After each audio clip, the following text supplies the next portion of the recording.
Саламатсыздарбы? Бизде бүгүн конокто Кабыл Макешев, спорт баяндамачы, белгилүү журналист, кыргыз маданиятын эмгек сиңирген ишмер. Рахмат сизге. Рахмат сизге. Убакыт таап келгениңиз үчүн кайсы олимпиаданын биринчи сиз чагылдырдыңыз, биринчи кабар берип, ошолорду окуяларды кайсы олимпиададан баштадыңар? Эгемендүү өлкө болгону Кыргыз Республикасынын спортчулары 1994 жылы кышкы олимпиадалык Лилихаммерге биринчи делегация болуп барышкан. Ал эми жайкы олимпиадалык оюндарда эгемендүү мамлекет болгону 1996 жылы Атланта олимпиадасында Кыргызстандын спортчулары 33 спортчу барып эгемендүү мамлекеттин биринчи желегин көтөрүп барган. Ошол Атланта олимпиадасынан баштап 7 жайкы олимпиаданы, 5 кышкы олимпиаданы жеринен түз чагылдырып келдим. Ошол болуп аткан эмеге барып олимпиадага барып, баардык олимпиадаларга барып, ошол жерден мелдештерди түз репортаж кылып, Азаттык радиосуна биринчи, андан кийинки Кыргыз мамлекетинин жалпыга маалымат каражаттарына, BBC-ге, Спутник Кыргызстан маалымат агенттиктерине, жалпы Кыргыз Республикасынын маалымат булактарына кабарларды берип турдум да. 92-жылчы Барселонага.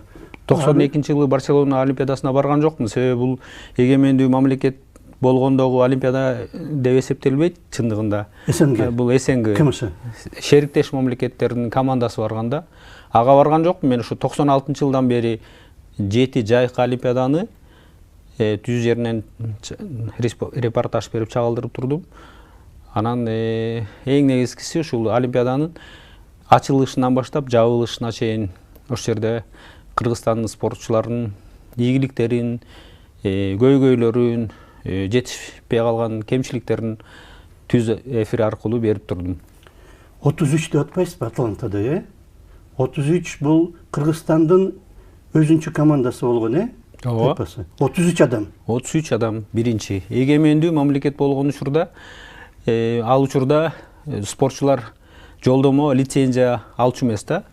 Эл аралык федерациялар макул болсо, рейтингин аныктап туруп эле, анан Кыргызстандын Олимпиада комитети, ошол мезгилдеги спорт комитети кимди жиберем десе, кимди жиберебиз десе, жиберчү. Анан ошол мезгилде Улуттук Олимпиада комитетинин биринчи президенти Эшим Кутманалиев Россиядан, башка мамлекеттерден, Казакстандан да алышты.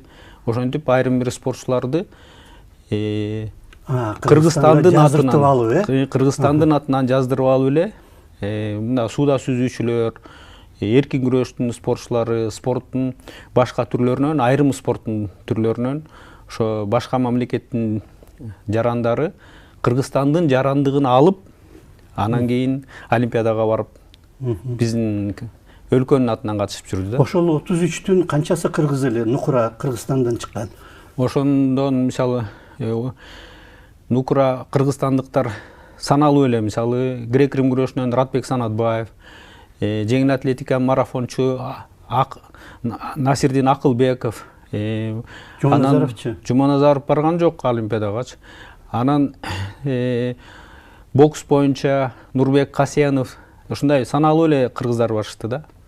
Көбүнчө жанагындай башка легионер да? Легионерлер болушту. Анан кыргызстандык башка улуттун өкүлдөрү барышты. Мисалы сууда сүзүүдөн жана Евгений Петрашов деген азыр башкы машыктыруучу болуп жүрбөйбү? Денис Петрашовдун атасы ошол 3 олимпиадага катышкан киши да. Ал Атланта олимпиадасына, Сиднейге, анан Афина олимпиадасына Кыргызстандын суучуларына барган. Анан бокстан, анан башка спорттун түрлөрүнөн, жеңил атлетикадан дагы айрым бир кыргызстандык спортчулар өлкөнүн намысын коргоп келишкен. Атлантада 33 болсо, кайсы олимпиадага эң көп барган Кыргызстандан команда? Кыргызстандан эң көп команда болуп барган Сидней олимпиадасы болду. Мында 49 спортчу Кыргызстандын атынан барган. Мисалы мына ошонун 36-сы эр азамат болсо, 13-ü кыз келиндер болгон. Алар спорттун 10 түрү боюнча мелдешке катышкан бокс, эркин күрөш, грек-рим күрөшү, жеңил атлетика, велоспорт, жудо, сууда сүзүү, оор атлетика, фехтование мелдештеринде Кыргызстандын спортчулары барышкан. Мында эгемен мамлекетке биринчи байгенин эсебин казакстандык жудочу Айдын Смагулов ачып берген. Коло медаль утуп жудо боюнча. Ал Айдын Смагуловду казакстандык спорт ишмерлери мындай четке чыгарып коюшкан деп айтсам болот. Себеп дегенде Казакстандын чемпионатында ал 6-чы орунду ээлеп калган. Анан ага ишеним көрсөтпөй, команда мындан майнап чыкпайт деп карабай койгондо биздин Турат Кулубаев деген машыктыруучу байкап калып, анан Кыргызстандын атынан күрөш көрбөйсүңбү деп Азия чемпионатына Хиросимада өткөн, Японияда өткөн Азия чемпионатына алып барса, 2-чи орунду ээлеп, анан Сидней олимпиадасына барганга укуга алып калды. Ошол мезгилден баштап лицензия ала башташканда айрым спорттун түрлөрүнөн. Бул сиз жазган китеп? Ооба, мен жазган китеп бул Кыргыз Республикасы Олимпиада оюндарында. Ооба, Олимпиада оюндарында деп. Муну көптөгөн сүрөт менен. Ооба. Баары өзүңүздүн сүрөттөрбү? Көпчүлүгү айрымдары өзүмдүн сүрөттөрүм, айрымдары ар кайсы булактардан алынган сүрөттөр. Мисалы бул Советтер Союзу учурунда Олимпиадалык оюндарга катышкан, биринчи Олимпиадалык оюндарга катышкан Сайбатал Мурсалимовдон баштап Токио Олимпиадасына катышкан спортчулардын бардыгын камтылган китепте. Мисалы 1960-жылы Римде өткөн Олимпиадалык оюндарга Кыргызстандан биринчи ат спортунан Сайбатал Мурсалимов катышкан. Ошол Олимпиадалык оюндардын жолун ачканда Кыргызстан, Кыргыз ССР 60-жылы. Андан кийин Токио Олимпиадасына да барган ал. 68. 64-жылы болгон. Токио Олимпиадасы. Ошондойбу? Жайкы Олимпиада. Анан ошол Олимпиадалык оюндарга катышкан алгачкы спортчулар тууралуу да бар бул жерде маалыматтар. Мисалы, Ахмед Анарбаев, Вера Карсакова, Валентина Чичаева бубнова болуп калды кийин. Анан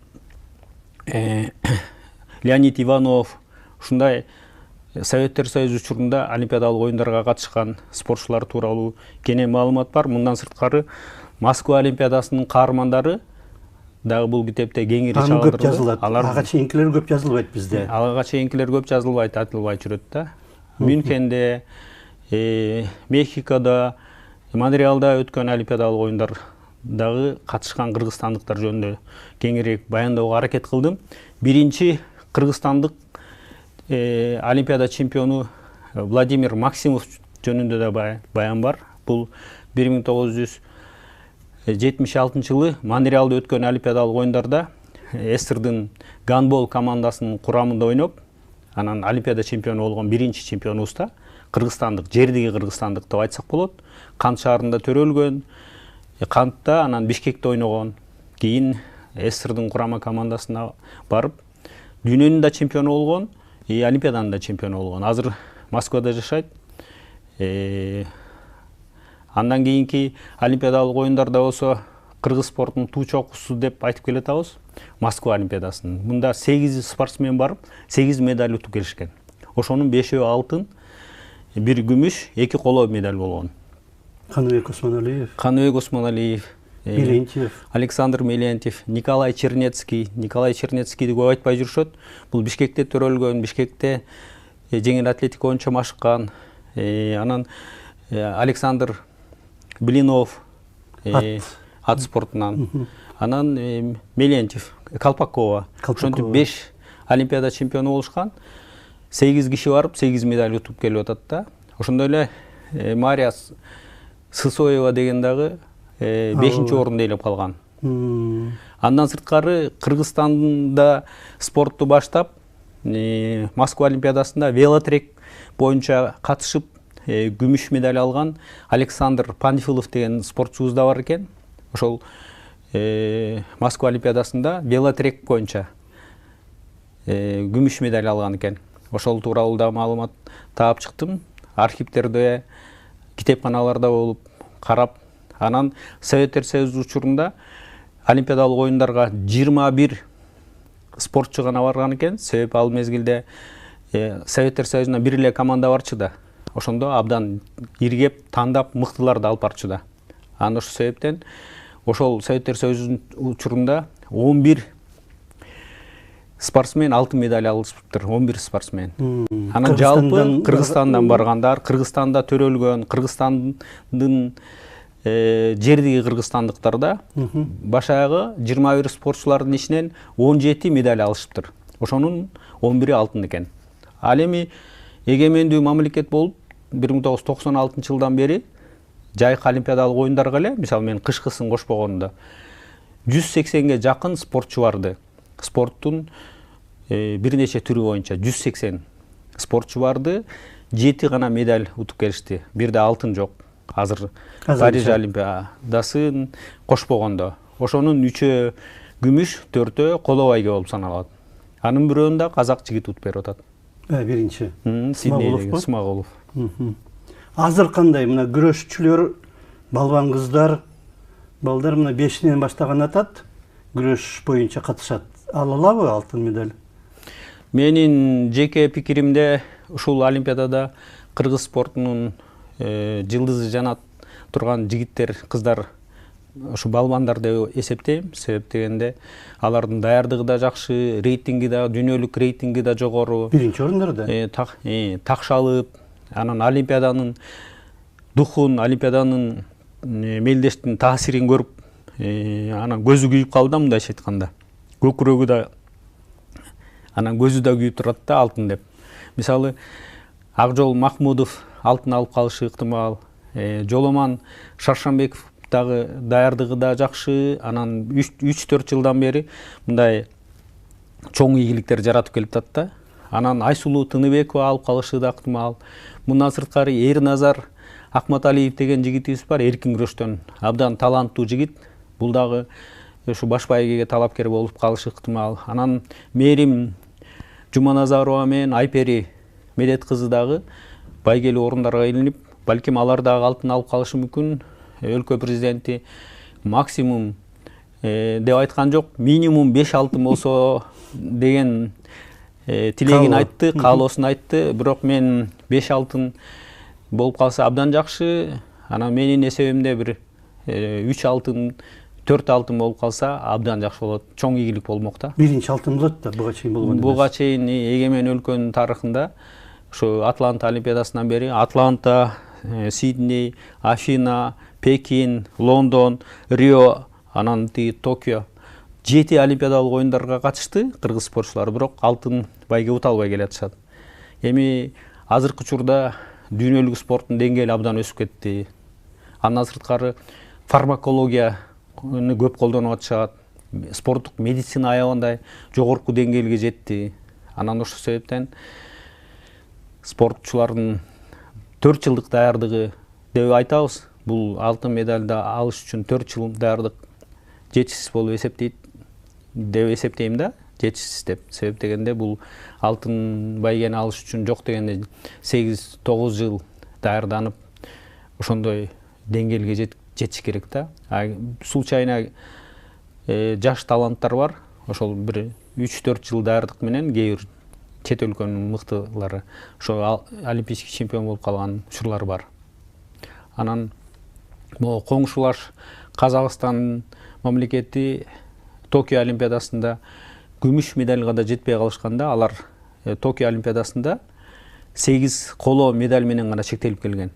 Биз алардан алдыга деңгээлибиз өскөнү ошол мезгилде эле 2 күмүш, 1 коло медаль менен биз алардан кичине өйдө туруп калганбыз да. Азыркы олимпиаданы салыштырып көрсөк, уже казактар деңгээли өскөнү биринчи эле жудо мелдешинен байкалды. Алтын алды. Өзбек кыз дагы ыйлатпады япониялык кызды. Ооба. Себеп дегенде булар норекей казак жигити Элдос Сметовдун мен көп жылдан бери байкап жүрөм. Бардык олимпиадаларда ошо мелдештерин көрдүм. Рио олимпиадасында күмүш медаль алып калган. Токио олимпиадасында коло медаль алып калган. Анан ушул өзүнүн бийик максат коюп, анан өзүнүн эркин, күч кайратын көрсөтө алды да, чеберчилигин да көрсөттү, деңгээли өскөнүн көрсөтүп, мынакей алтын алды. 3 медалдуу болду. Алтын, күмүш, коло, бардык комплект бар да анда. 3 олимпиадада 3 медаль. 3 медаль. Андан сырткары Гусман Кыргызбаев деген жигит да коло медаль утуп алды Казакстан үчүн. Анан Өзбекстандын тарыхында биринчи жолу дзюдо боюнча алтын медальды ошо Диара деген кыз утуп алды. Келин экен да, мындайча айтканда, 2 баласы бар экен. Ушундай Тиги көп эметпей койду окшойт. Мындай көңүл бурбай берки япон Ута ким фамилиясын утуп атам. Ал кичине баягы баары бир жегем деген сыяктуу мамиле кылды окшойт. Ошондой окуяга мен Рио олимпиадасында күбө болдум да. Айсулуу Тыңдыбекова коло медаль үчүн индиялык жаш балбан менен күрөшүп атып, 9 секунд калганда бүтөрүнө. Мелдеш 9 секунд калганда бутка кире калам деп кайра контур ыкмага түшүп калып, коло медальдан кол жууганда, ал көзүнө медаль көрүнүп калганда, мындайча айтканда, тигини ишенимдүү түрдө утам деп келатканда, эми бул жаш балбан болсо, Азия чемпионатында коло медаль уткан эле кыз болчу ал. Жаш кыз болчу. Аны ошентип коло медальдан кур калган, ошол сабак болду да Айсулууга. Эгерде ошол мезгилде Айсулуу коло медаль утуп алса, кийинки олимпиадалык оюндарга катышпай, спорттон четтеп кетиши да мүмкүн болчу да. Бул өзүнчө бир мотивация дейинби, же бир сыноо болдубу, же шыктандыруучу бир жагдай болду. Кийинки олимпиадаларда сөзсүз түрдө ийгиликке жетем деп, акыры Токио олимпиадасында намыстанып, кайраттанып, мындайча айтканда. Токио олимпиадасында дагы жапон балбаны менен финалда күрөшүп калды. Анда дагы ошол мелдешин көрүп күбө болаттык. Мен кыйкырып атып, кээ бир учурда үнүм бүтүп калган учурлар болду олимпиадада. Анан Айсулуу мында ошол Токио олимпиадасында атаандашына мындай аз бул олимпиадада бир эле ката кетиргенде алтындан же болбосо байгелүү орундан кур калышат да, бир эле кичинекей эле бир каталык болуп калса, анан психологиялык жактан жакшы даяр болбой калдыбы, же болбосо япон күрөш мекенинде болгондугу таасир эттиби. Андан сырткары Япониянын күрөш мектеби абдан күчтүү да, чындыгында эле. Анан ошол бир аз өзүн бошотуп койду да. Ак жолдо ошондой болду. Финалда венгер балбаны менен тең келатып, акыркы секундтарда ошол венгер балбаны эч кандай прием ыкма көрсөтпөй туруп эле килемден четке түртүп койгон үчүн алтынды илип кетти. Бир балл алып, артыгыраак кылыпчы. Ошентип ак жолдогу колдо турган алтындан алдырып койгонда, Айсулуу дагы ошондой учурга түшүп болгон. Ошол себептен азыркы учурда булар бир да каталык кетирбегенге аракет кылып, анан атаандаштардын кандай ыкма колдонот. Бул жерде күрөштөчү логика, анан мындай шамдагайлык дагы, анан бир атаандаштын бир гана каталыгын туура пайдаланып кетсе, чоң ийгиликтер жаратышы мүмкүн да. Анан баягы биздин айрым бир спортчулар мени укса капа болбосун, бул баягы билими күчтүү, миңди жыгат, билеги күчтүү, бирди жыгат деп кыргыз айтып койгон эбак элечи. Анан ошондой көпчүлүк спортчулар мындай окуш керек да. Китеп окуш керек. Мисалы мен ушу Айсулуу Тыңдыбекова, Мерим Жуманазарова, Айперлерге жана башка алдыңкы спортчуларга, Акжол Махмудовго чейин Чыңгыз Айтматовдун 10 томдугун машыктыруучулар аркылуу белек кылдырдым. Окусун. Манастын 4 томдугун белек кылдык.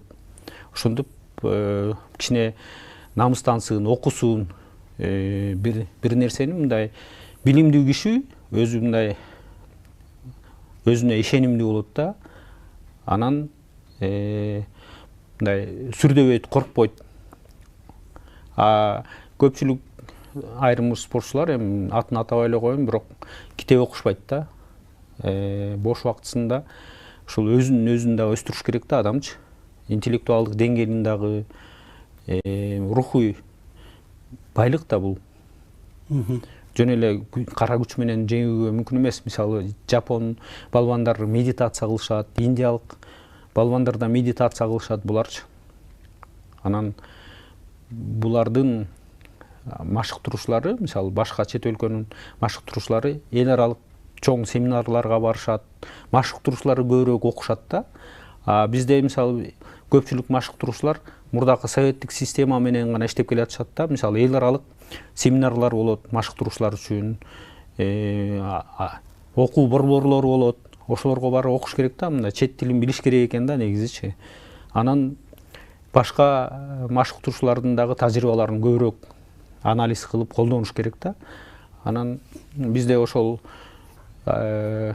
баягы команданын катарында мурун башка өлкөлөрдүн командаларынын катарында атайын видео камерасын алып алып, ар бир спортчуну тартып талдоого алышат да, мисалы. Кийин карап. Азыр болсо замандын, техникалык замандын мүмкүнчүлүктөрү бар. Тартылган нерсени көрсө болот. Алар ошентип ар бири атаандашын талдоого алып, мындайча айтканда, кайсы жерден каталык кетирет, кайсы жерде тамырын тартып көрүшөт да, мындайча айтканда. Жанагы китептерди айтып кетпедиңерби? Мен айтат элем, жанагы Ричард Бахтын китеби бар го. Джонатан Ливингстон аттуу «Чайка» деген. «Чайка по имени Джонатан Ливингстон» деген. Ар бир спортчу үчүн абдан керектүү нерсе дейм. Кичинекей эле китеп, бирок духту көтөргөн, кантип жеңишке умтулуп, кантип жетиш керек деген сыяктуу абдан. Ошо себептен мен ошо 20га жакын китеп жаздым да. Анан 20га жакын китеп жаздым. Баары ушундай чоңбу? Чоң китептер, энциклопедия. Кыргыз спортунун дене тарбия, Кыргыз Республикасынын дене тарбия спортунун энциклопедиясын жаздым. Адан баштап Б'га чейин. Түстүү, толук түстүү, цветной болуп. Андан сырткары грек-рим күрөшүнүн тарыхын бүт жазып чыктым. Биздин балбандардын тарыхы. Андан сырткары көчмөндөр оюндарында жазып коюп, азыр түркчө которулуп атат. Анан биз мен бир 7-8 жылда эч жерде иштебей, китепканаларда, архивдерде отуруп, көп нерсе маалыматтар топтоп койдум. Менин ар бир олимпиадага катышканымды, 12 олимпиададан катышканымды жазсам деле чоң китеп болмок, бирок мисалы спортчуларга кайсынысы пайдалуу, кайсы спортчулардын рухун, духун ойготуп, намыска бөлөй турган китеп, сиз айткандай, мындай шыктандыра турган китеп болуш керек деп, ошол багытта иштедим да. Азыркы мына Петрашов чыгып кетишти, Серов дагы утулуп калды, канчасы кетти, чыгып кетти, төртөө. Эми Денис Петрашов жөнүндө айтсам, бул 3 олимпиадага катышты да. Ошол мына Рио олимпиадасына 16 жашында катышкан. Андан кийин Токио олимпиадасына катышты. Андан кийин мына Париж олимпиадасына катышып атат. Анан бул эми Азиянын чемпиону, Кыргызстанда бир нече рекорд жаңырткан, Америка Кошмо Штаттарында машыгууларын өткөрүп, чет өлкөлөрдө чоң мелдештерге катышты. Анан деңгээли өсүш керек эле да. Ошол ар бир олимпиадага барганда. Анан мен жок дегенде чоңураак ийгиликке жетсе деп тилек кылгам, бирок атасы дагы 3 олимпиадага катышты.